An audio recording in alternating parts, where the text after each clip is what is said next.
On June 5, 1944, as the greatest armada ever assembled left southern England bound for the coast of France, history remembers it as D-Day.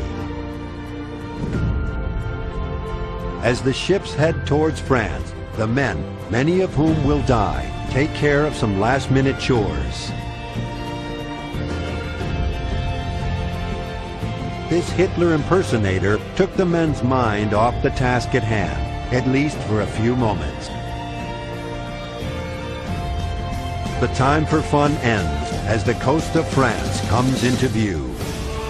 The next day, on the morning of June 6th, a tremendous barrage strikes Hitler's fortifications at Normandy, softening it up for the men who will soon hit the beaches. The night before, 23,000 airborne troops parachuted behind enemy lines to secure the flanks of the landing. At Gold, Juno, Sword, Utah, and Omaha beaches, 130,000 Allied troops would now attack 5 heavily defended areas of Hitler's Atlantic Wall.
The first overt signal that Stalin comes not as liberator but as conqueror is seen in late July, as General Rokossovsky takes the eastern Polish city of Lublin. Within hours of the red flag's appearance over the city, Stalin has installed a puppet communist government, the Lublin Committee. Loud denunciations by nationalist Poles in London bring little response from the Allied corridors of power, and the London Polish government is powerless to prevent this theft of its constituency. But its cries will not long go unheeded. Uncle Joe Stalin is about to drop his mask and show his true face to the world. On the 29th of July, Soviet radio issues a general plea to the Polish resistance movement, the Home Army.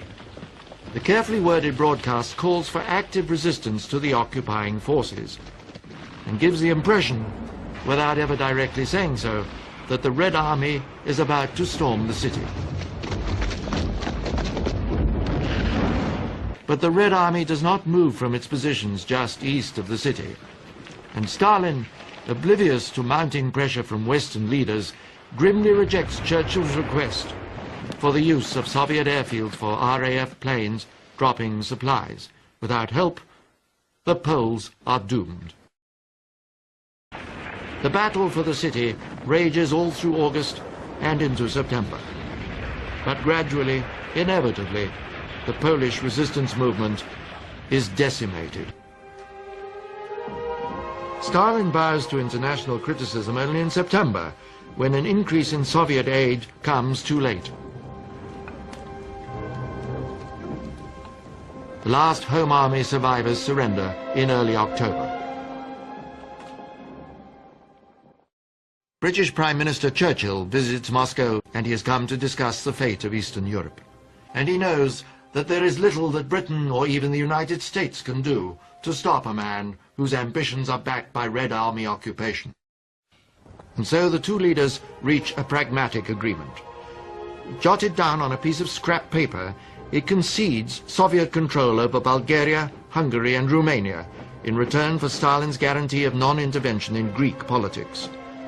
The future of Yugoslavia is left open, and Stalin refuses even to discuss Poland.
Only assassination could snap the bonds of loyalty which still bound millions to Hitler.